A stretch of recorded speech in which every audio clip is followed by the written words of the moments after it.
All right, what's going on, everybody? Welcome back. I am so excited for this show because of the energy in the room and because we're going to talk about something that's like, frankly, all the rage right now. So take a deep breath, put your learning caps on.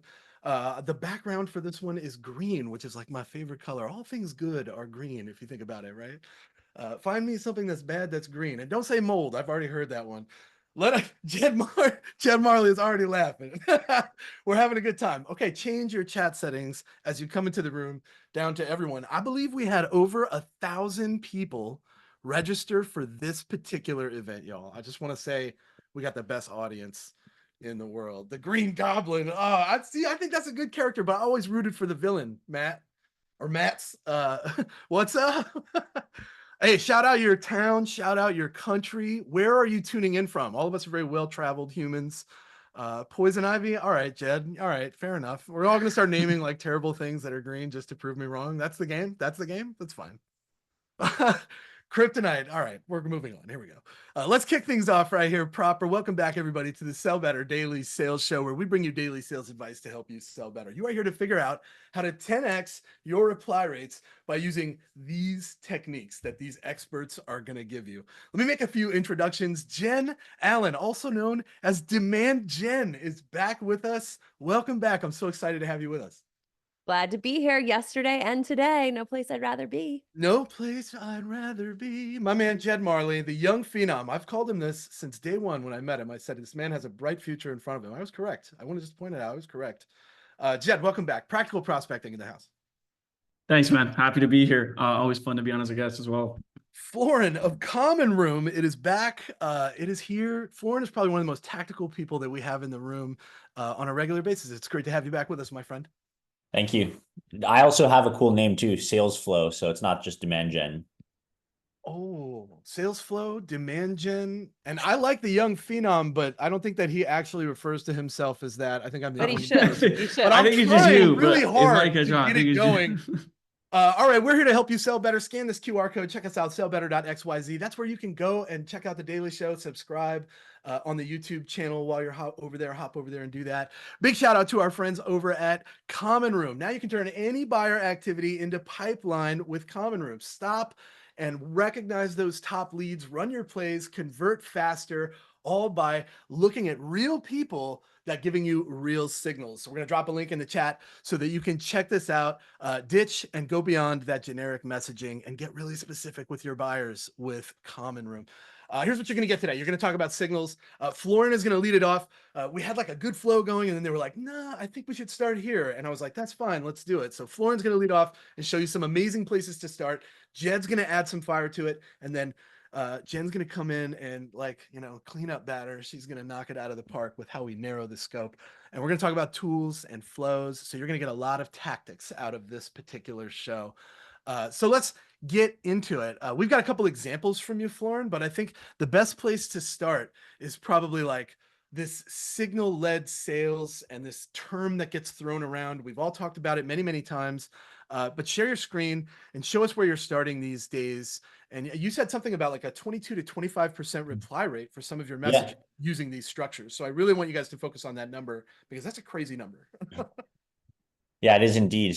So obviously we get the opportunity to dog food our platform every day, and you can run some of these plays without Common Room, obviously. So I want to get tactical, show you actual emails. I'll show you a workflow that we use and two plays specifically that are right now getting us about a 20% reply rate and a 7 to 10% booking rate, depending on the play, which compared to pure outbound, which I know myself has been super difficult in the last couple of years, it's working quite well. So from the ground floor, happy to show you all. Let's do it. Yo, outbound to cold is hard these days. Let's talk about it here. Ask the chat.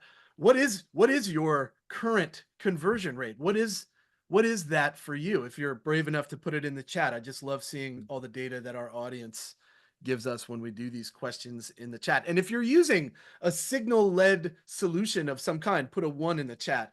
I know that this is popular. All right, Florin, bring your screen up. Let's start from the ground up. Where would we start if we were moving through this from fresh? I've never used it. Yes, super happy to do this. Okay, so I'm going to run you all through two plays. So the first one is what we call a socially engaged ecosystem play. essentially what we're doing is we're going to leverage engagement from a specific thought leader. And to set the stage, let's say I'm a company that's selling like a digital sales room, like mutual success plans, for example. So what I want to do here on LinkedIn, I'm going to do a search, a Boolean search for a topic that I think we can help with as a digital sales room. So mutual success plans as an example. And then I want to also put an and operator, and then in brackets also choose a thought leader here in the sales space that I know talks about mutual success plans, for example, and I want to use and leverage the engagement that someone like Brian, for example, gets. And I'll show you how we actually turn this into a specific play and the messaging behind it as well. Also, shout out to my boy Brian Lamanna. He is awesome if you don't follow him. Yeah. Go follow Brian. He's been on the show many times, creates some good stuff for you. Real tactical stuff, y'all. Yep. Okay, so here's a bit of like the secret behind this. So first thing we're going to do is filter by posts. Then for socially engaged plays, timing is very important. Like someone's not going to remember that they engaged with a post from like 3 months ago. So what I want to do is filter by date.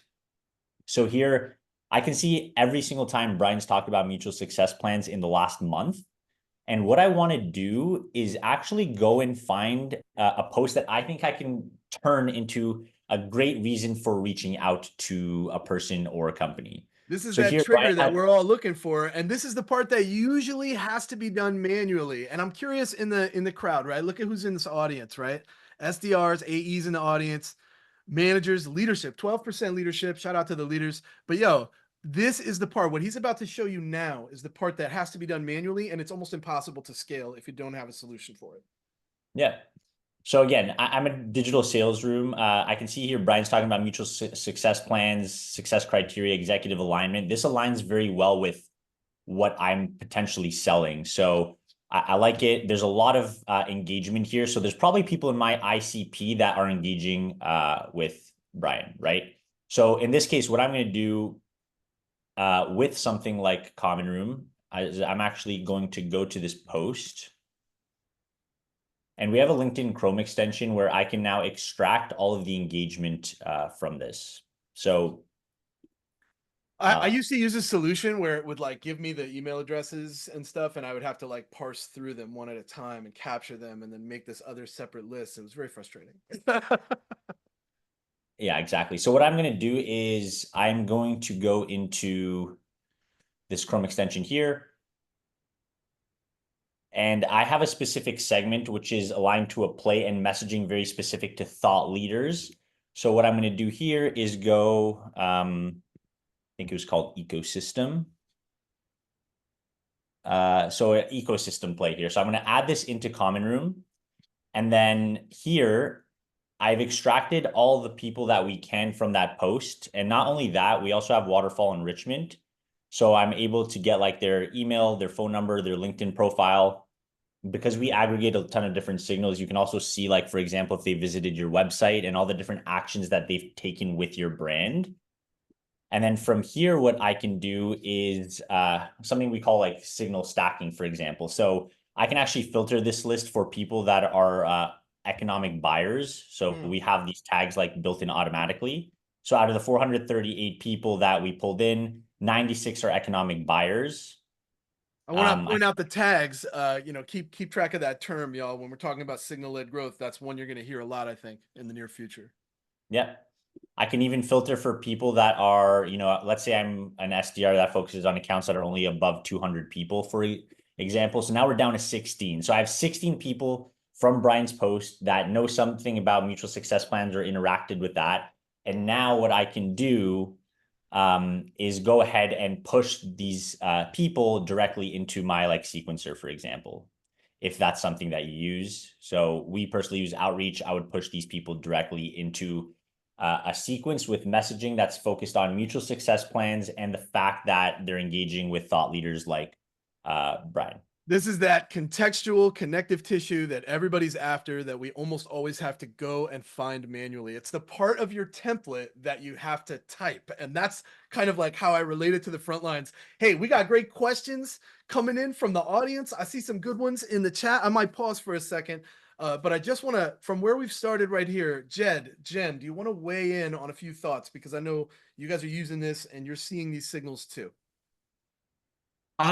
Yeah, so I run a very similar play to what Florin's talking about here, using Common Room as well. And usually, like if I'm working with a client to do this, one of the questions I'll ask is like, how do we find relevant influencers like a Brian Lamanna or relevant posts and things like that? It's honestly not that hard. Like you can just go into Google and search influencers topic, right? And then just find like maybe 3 to 5 specific influencers and then set up a regular cadence where once a week you're going through and finding those people. I can also share some examples of messaging. I think Florin had some too as well, because I think that's the next big one. And let me know if Jen and Florin, y'all agree. But I think a lot of us get those emails where it's like, hey, I saw you engage with Jen's post. Like, do you want a demo? And there's a very clear way to do this wrong. And there's a very clear way to do this right. And so I think that's a really important piece to touch on as well. I do want to show those examples, and I want all of us to kind of poke at those for a minute. But Jen, thoughts really quick as we kick things off. I like to get everybody's voices in, y'all. You can't just like silo somebody and be Let's like, sing jump it. in.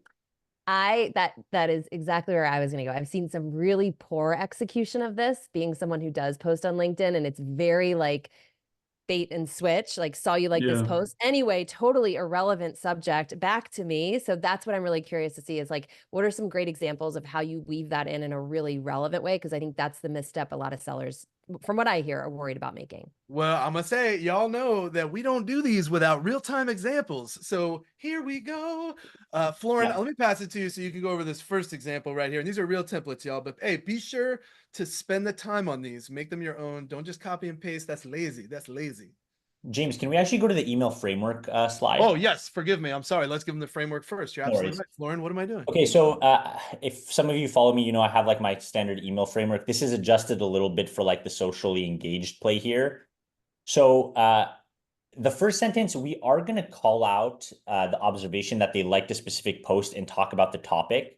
But the very important thing that most people are missing, which everyone is aligned on in this room, you need to do additional research. And that's where the second sentence comes in. So what is it about this company that's telling you that this is a good time to reach out? So you have to tie the context and the topic from the post mutual success plans to a company-wide signal or observation that's relevant, and then go into like how you can specifically help for us at Common Room. So this is like the typical standard email framework. And then if you go to the next slide, this is how we would execute on something like this.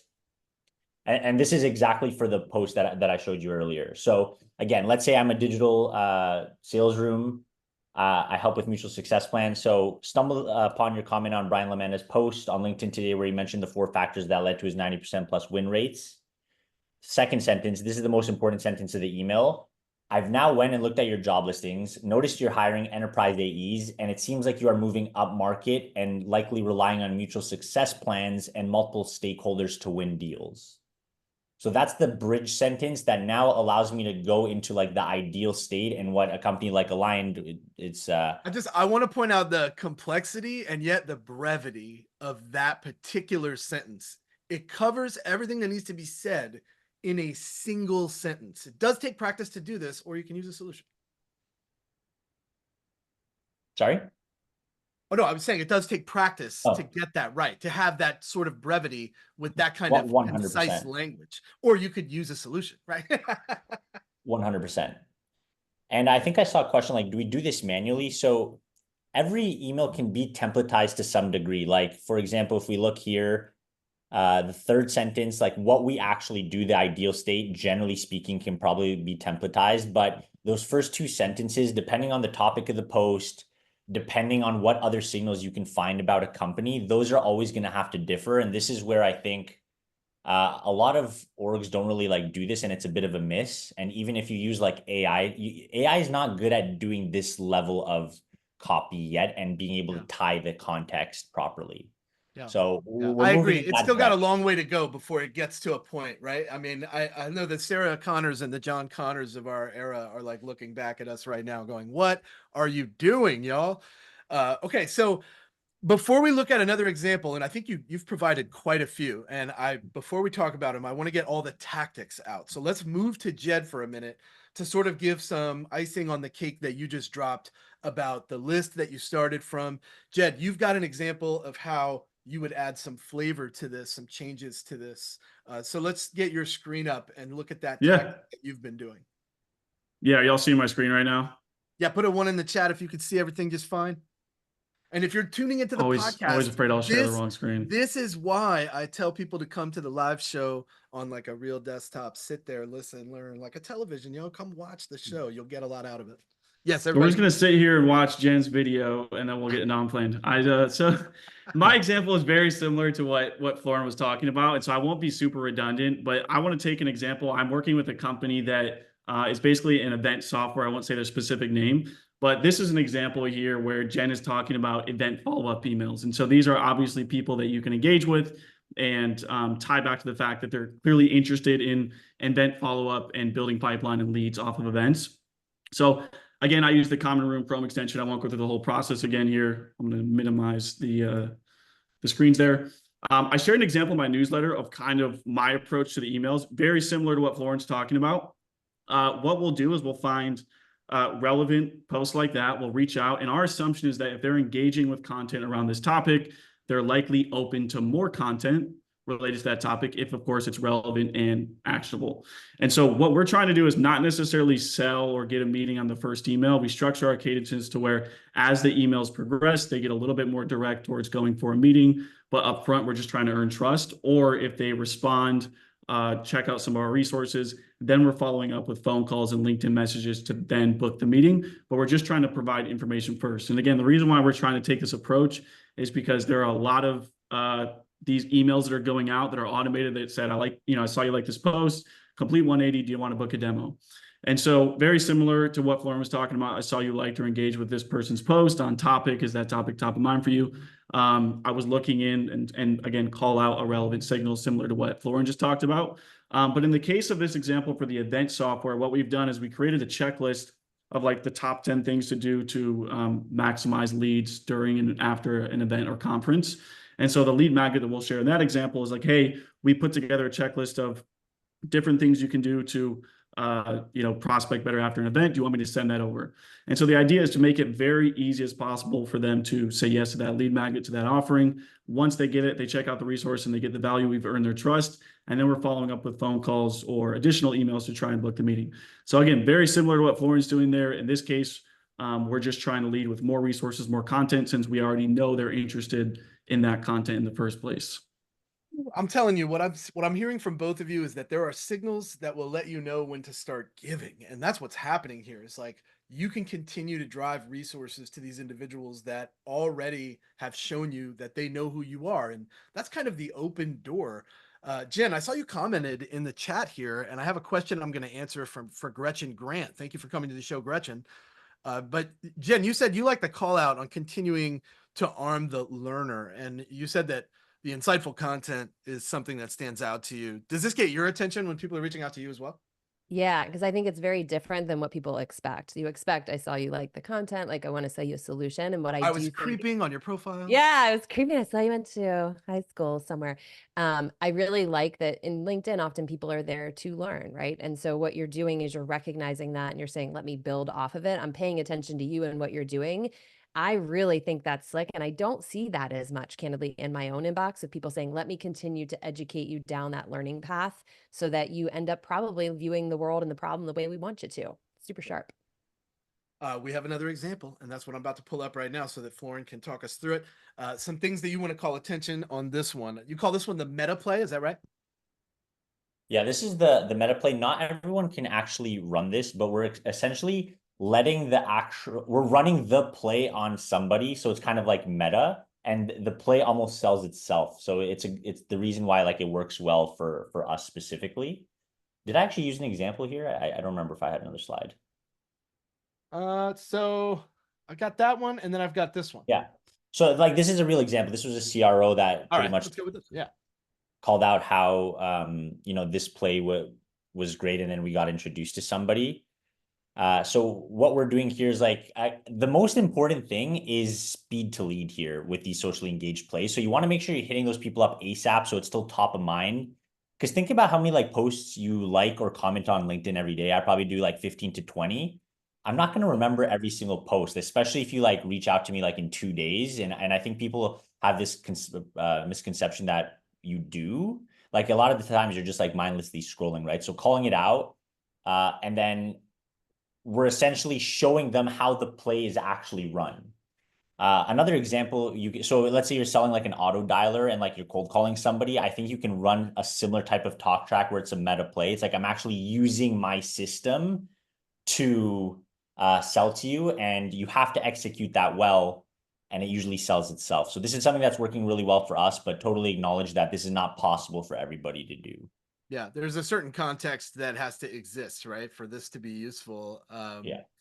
Thoughts from our experts. Jen, let's get your opinion on this particular email, and then we'll answer Gretchen's question after we get some opinions from the two of you. By the way, having Jed and Jen on the same webinar, I'm kind of like, did he say Jen? I know, I saw it too. I'm trying to enunciate when I say Jenna. Jen. Jenna. What I love about this, so first of all, I want to acknowledge the point that Florin made. I think this is a big misstep that a lot of us make. It's like, you liked this post 6 weeks ago. Okay, well, I like posts all the time. That is such a huge, important piece I don't want to gloss over. But what I love about this is actually like showcasing your product real time, right? And I think anytime we have the opportunity to do that, that is so cool. But the email itself, it's not just like some long sermon. He could have put a lot more in here. I think the structure of it, the way it's written, all of it is absolutely gorgeous. And the PS have some other ideas as well. Saves us from like, if we have a low level of confidence of did we take the right problem hypothesis. I just love it from start to finish. I was going to point out the end of that too. I'll say something like, I'll follow up at the end. You know, that's like my, hey, I'm not going anywhere. Like, I know how to use tasks and my CRM works just fine. So, you know, talk to you next week, right? That's my, oh, it's really hard to ignore me. Jed, before we answer Gretchen's question, because I want to be very clear about where Florin started with that list. And if he needs to come up and show it to you one more time, we can do that. So Jed, comments on this email, the context that Florin gave, you know, you approve. What would you change, if anything? What stands out to you? I don't have honestly too much more to add. I wouldn't change anything. Yeah, I mean, nothing honestly else to add. Like, this is very similar to the type of emails I try to send as well. And I think like if you can run that sort of meta play where you can use your own product in some way, by all means, go for it. Obviously, not everyone can do that, but this is a perfect example of doing that. If your prospect is reaching back out and saying, this is very well crafted outreach, you have won the day, my friend. I don't even care if you schedule that meeting. You have won the day.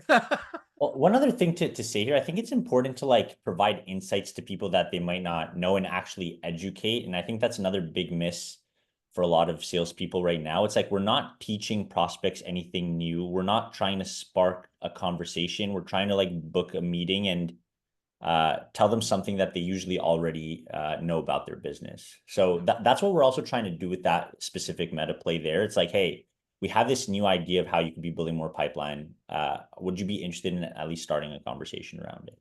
Yeah. So just so we're all clear about the theme of the show, right? You're 10xing your reply rates by being extremely contextual and signal led, and then adding those appropriately and contextually into your messaging. A lot of big words right there, but I figured I would just wrap that up for you.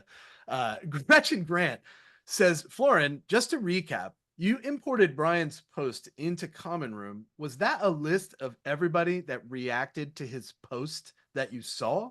Yes, right? That's the part that you normally have to do manually, is capturing all of those people in there and then enriching the data and being able to start the outreach, right? So Gretchen, the answer I think to that is yes. Do you, well, you know, if you need to see it again, y'all, we're happy to show it to you. We got great questions here, but that's the answer to that question. Yes, that's exactly what he did. Jen, I want to pass it to you so you can talk about narrowing the scope. Let's play with the audience a little bit. If you have green fields, type green fields in the chat. If you have named accounts, type named accounts in the chat. And let's just see, you know, what the named. All right, I got you. We got named. Ooh, here we go. Got a lot of named accounts. Green fields, baby. We got green. Green, baby. Back to the green. Green, baby. I love it. Okay, so let's talk about narrowing the scope. Jen, share your screen. You've got a list that you just got handed. You have no idea. There's like 10,000 accounts on this list. What do I do? Okay, first of all, no one with named accounts has 10,000 accounts. Oh, we've seen some numbers in this room now. Okay, so this is a bit of a different use case, right? So my career was spent selling into enterprise. Like maybe I have 200 accounts. And so The problem, I think there's 3 problems that most of us who have named accounts have. It's like, one, we don't have time to do the research because we're often also servicing a lot of these accounts. And so it's a big out clause for why we don't write relevant outreach. Number 2, like, how do I find the relevant stuff? I can find where someone went to school. I can find their hobbies, but that has nothing to do with the point of the message. And I know I'm supposed to look in all these places, but it's so time consuming to do it. So I just don't do it at all. And then 3, there's so many patterns now that I think are like just becoming more recognizable. So if you use one signal, you could argue that's better than no signals, but I think even a one signal message now is becoming more commoditized. So I'm going to show you what I'm doing when I've got a list of named accounts. I see there's some also people in the chat asking about, like, if you've got a consultancy, that's what I do now. So I didn't actually think that would be super relevant, but maybe it is. So to the question that was in the chat around, like, where are you getting these accounts from? Here, you're going to see just how technologically not savvy I am. So I'm importing a list of named accounts here. That's where this is coming from. And then, unlike a company, all I have is my newsletter. I have it connected to some posts that I've imported, just like Jed and Florin showed. So your average salesperson is going to have a lot more here than I do, but I'm just a one-person kind of consultancy. So this is narrowing down of the list of companies, named accounts that I imported, who has actually engaged either in my newsletter, in any of the LinkedIn posts that I've engaged. So instead of doing what I used to do, which is filter and sort my list of named accounts by revenue size, which is what every sales rep does. So that number 1 on the list, like, everybody's hitting up. What I'm doing is I'm looking at where are there people engaging and learning with me already. It's just going to be an easier bar to jump over if I can start there. So as I look through this, one of the very first things it's doing for me is it's taking a longer list and narrowing it down into places where I might have a warmer opportunity than pure cold, which already is a win. Second thing I'm doing, let's just pick Vanta. So I had a sales manager who burned into my skull. If you are going to reach out to an enterprise account, you have to know what they sell, how they sell it, who they sell it to, and how they make money. Because if you do not know those 4 things, it's going to be really hard for you to contextualize the problem our solution solves for the unique business that you're reaching out to. And if you've got 200 accounts, you can't just take swing after swing after swing with these, like, spray and pray emails. So most of you, if you follow me, know that I am, like, the least tech savvy person ever. So when ChatGPT came out, I was kind of like, I don't know, I'm not a prompt engineer. It's a little bit tough for me. This over here is basically giving us preset prompts that allow us to understand what is actually going on at the company. What do they sell? Who are some of their customers?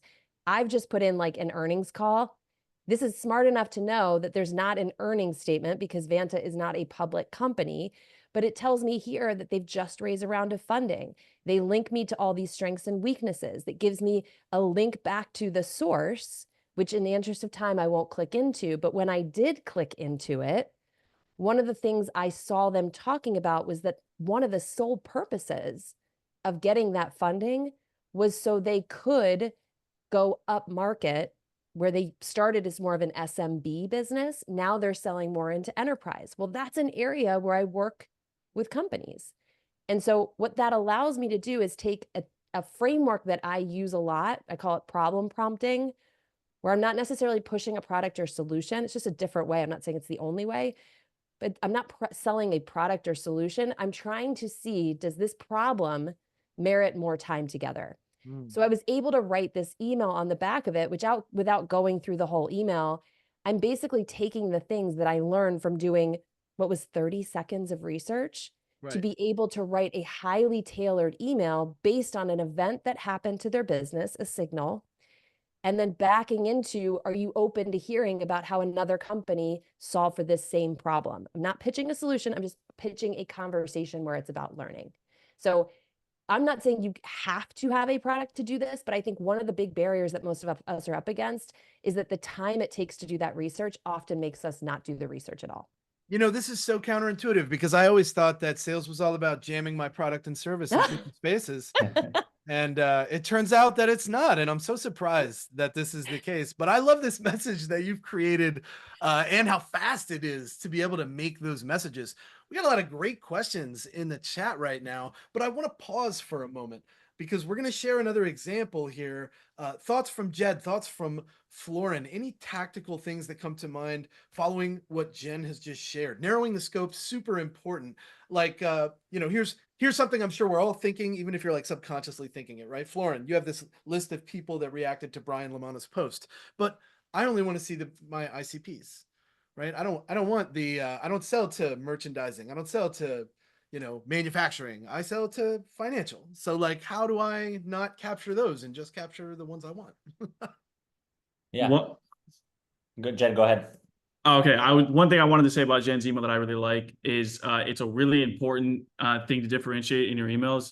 Is she was calling out the signal of the fact that they had just raised funding, and where a lot of people stop with most of the signals is they'll just stop there and say, I saw you raise funding, or I saw your hiring, and just leave it at that. But she took the level deeper and actually called out what they were raising that funding for, which was to go up market. Same thing if somebody's hiring, read the job description and figure out what are they hiring that person for.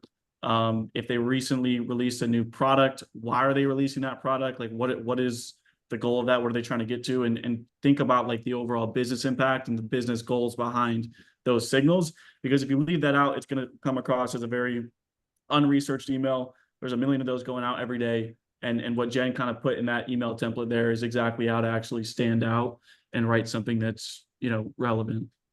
Yeah. I just put it in the chat, but I know what you're saying. It would come across very self-serving, right, Jen? Yeah, I mean, I will speak from experience. Like, I wasn't a buyer till very late in my career. When I became a buyer, it was when I joined Lavender, and I got, the job announcement went out, and then 2 weeks later, the funding announcement went out, and we were talking about this in our pre-call. It was like every single email in my inbox was congrats on the new job, congrats on the funding, congrats on the new job. And so it's like, that's what I think we're all talking about, is even those things, even though they feel personalized, become part of a larger pattern because every seller is using them. So that's why I like the examples Jed and Florin showed, because they're stacking different things on top of each other. They're not just saying, hey, you got funding, give me some of that good money. So I think that's, the message we all share in common here. I liked Flo there. I think Florin has a nice, the hair, that's the actually flow. not bad. Bro, if you don't lean into that, I don't even know what to say to you. You're missing an opportunity right there. Trademark demand Jen. That's pretty solid, man. Florin. Yeah. Let's look at another example, and then we're going to answer a couple of questions because I love the back and forth that we get from the audience. So stay tuned. But let's pack in this example really quick. I just quickly, if you don't mind, let me share the screen. There's one other thing. Oh, sure. Go ahead. Sorry about that. Because I think there's an important point here around like prioritization of accounts and also like people, right? So let's go back to the example here. So with Brian's post, we pulled in, there's 438 people that we've pulled in and enriched here. 438 people is a lot, but what I want to do here is a few things. One, we also do lead scoring, and this is custom built based off of whatever like you want to include here. So right away, I can see who's an excellent lead score based off of other signals that we care about: capital raise, title, if they've submitted any forms, if there was like a job change signal, for example. But this is something that I'm trying to make a term, like signal stacking.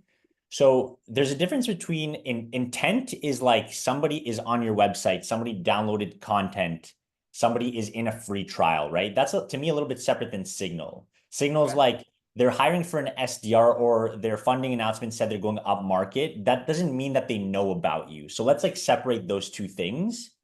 And here, someone liked Brian's post. That doesn't mean that there's intent to buy Common Room. But what I can now do, right? Yeah, exactly. But what I can do now is I can actually filter the list by people that visited our website. I want to see everybody that interacted with Brian's post that has maybe been on our pricing page. Okay, there's been like 5 people. So this to me is a very high priority list. They're all excellent lead scores, right?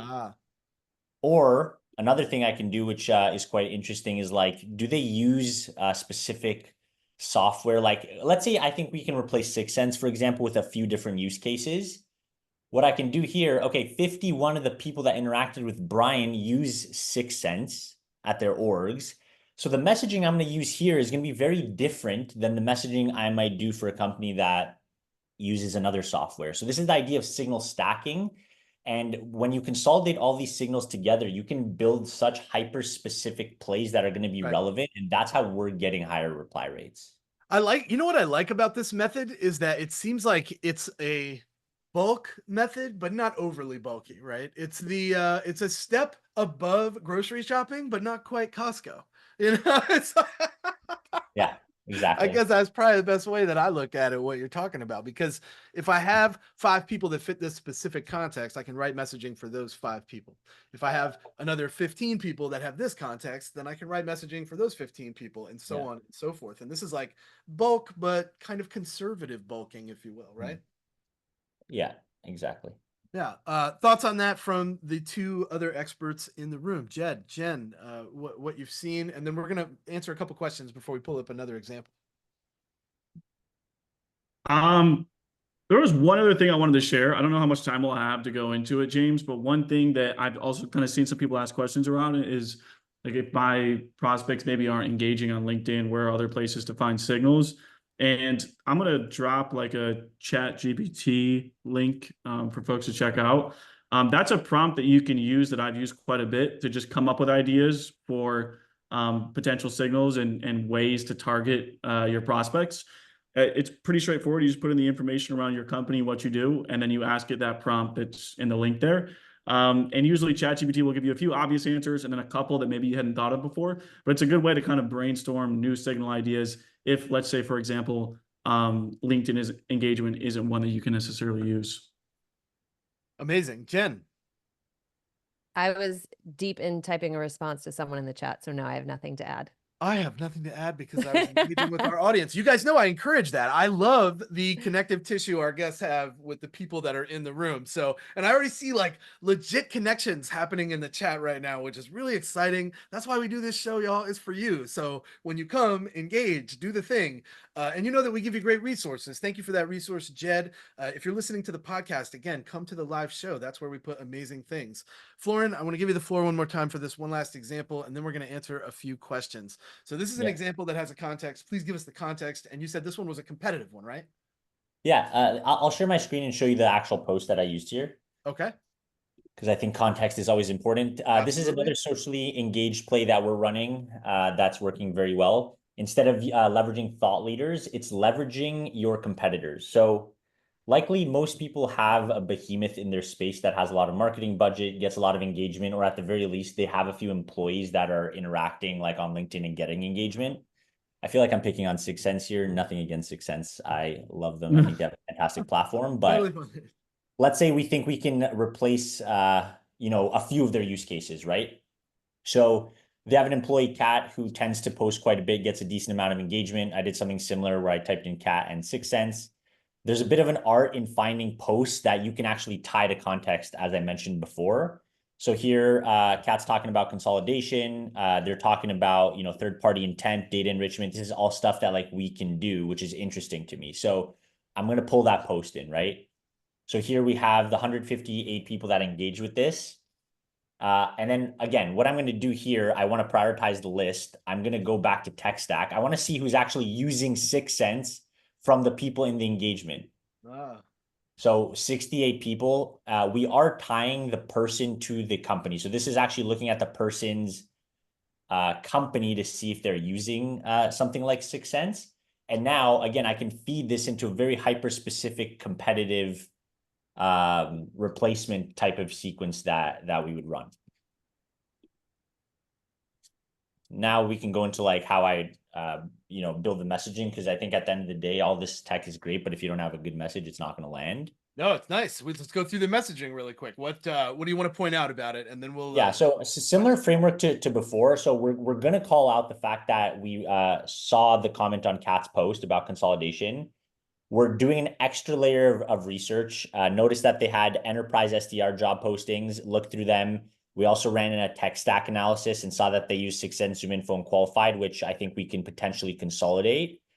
And then this is where I also like to focus a bit more on like casual language. And I think this can be templated to some degree. And this is where you need to listen to your customer and understand like what is the main problem with some of these different tools and how are you different?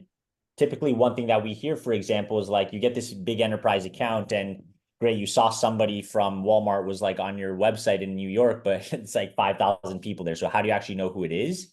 So that's like where we differentiate. And then changed it up a little bit here where we ran some social proof in that call to action with how like Notion's SDRs. But again, you can see here, I'm not trying to like sell them on a meeting necessarily. Like I'm just trying to spark a conversation. It's attention and interest that we're after with these messages, not the meeting, right? And that's a big message that I'm getting from all three of you as we talk about this. And here we go. This is the Q&A part. So I get to ask really poignant questions from our audience. And I'm just going to call out a name and ask you the question. Short, quick, easy answers. Here we go. Is everybody ready? We're going to start with Jen Allen. How do you determine who is a buyer? Is it based on seniority? I think this was actually a question for Florin when you were going through in your first example. So Florin, do you want to take that one? Remember when you were showing all the executive buyers that were tagged in common room? Yes. So sorry, what was the exact question? How do you determine who is a buyer? Is it based on seniority? Oh, yeah. So you can customize the tags. So for us, we pretty much set the custom tag where economic buyer is anybody above director. So you can customize how Yeah. you want to prioritize those. And that's very helpful for somebody that has a lot of different criteria to go with, right? And I think that's pretty much all of us. I mean, we tend to be really specific. I only want to talk to people that are going to buy from me. That's what we say. Okay, so this one, let's do this one for Jed. How do you have a good example of when you are a consultancy and not selling a product? I like this because a lot of people sell services and consultancies. Yeah. So the example that I showed, the email example, what I sell is sales training. There's nothing to physically show, right? And if you reach out and you're like, do you want sales training? Everyone's like, I would like anything but that. Thank you very much. Yeah. So what I tend to try to do is take the signals and say, when I see this and this, that leads me to think that maybe this part might be hard. And as a result, would you like to hear how this other company has solved for it? So what I'm doing is I'm actually removing me from the equation.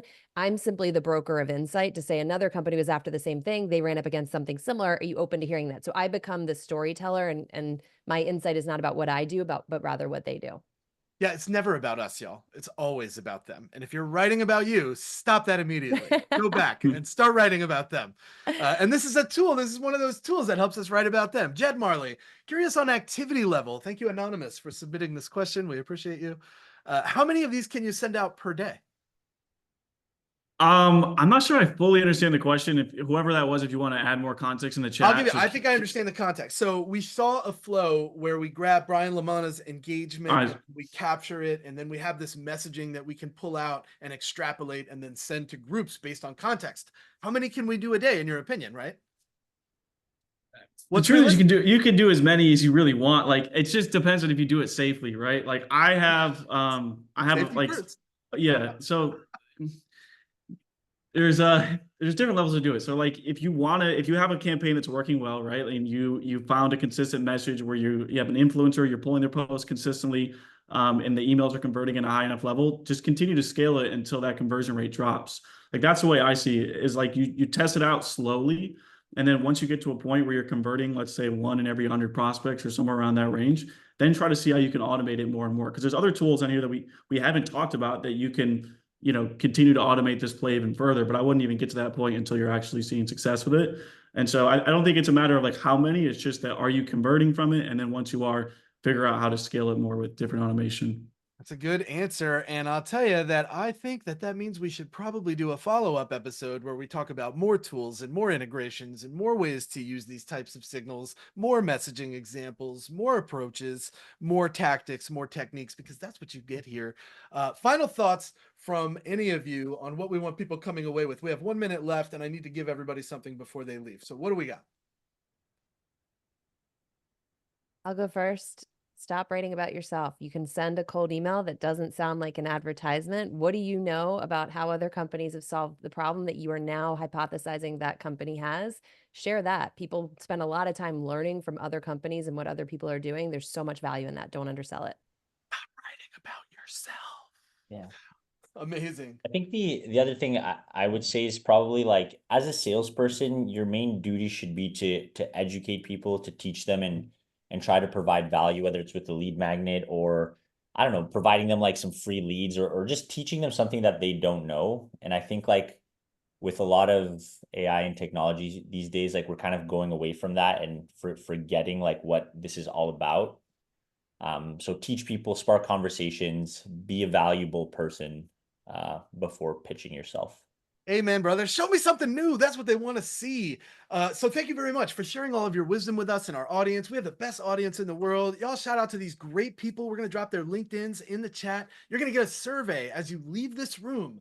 Tell us what you liked about this. What do you want to see more of? We create this stuff for you. Join us at Sell Better tomorrow. I'm going to be talking with Morgan Smith on how you can use the prospect's pain points in order to use that and nail that cold outreach that you're doing every day. Connect with us at sellbetter.xyz. Follow me personally at Say What Sales. And remember, we will be here daily to help you sell better. Have a great day, everyone. We're rooting for you.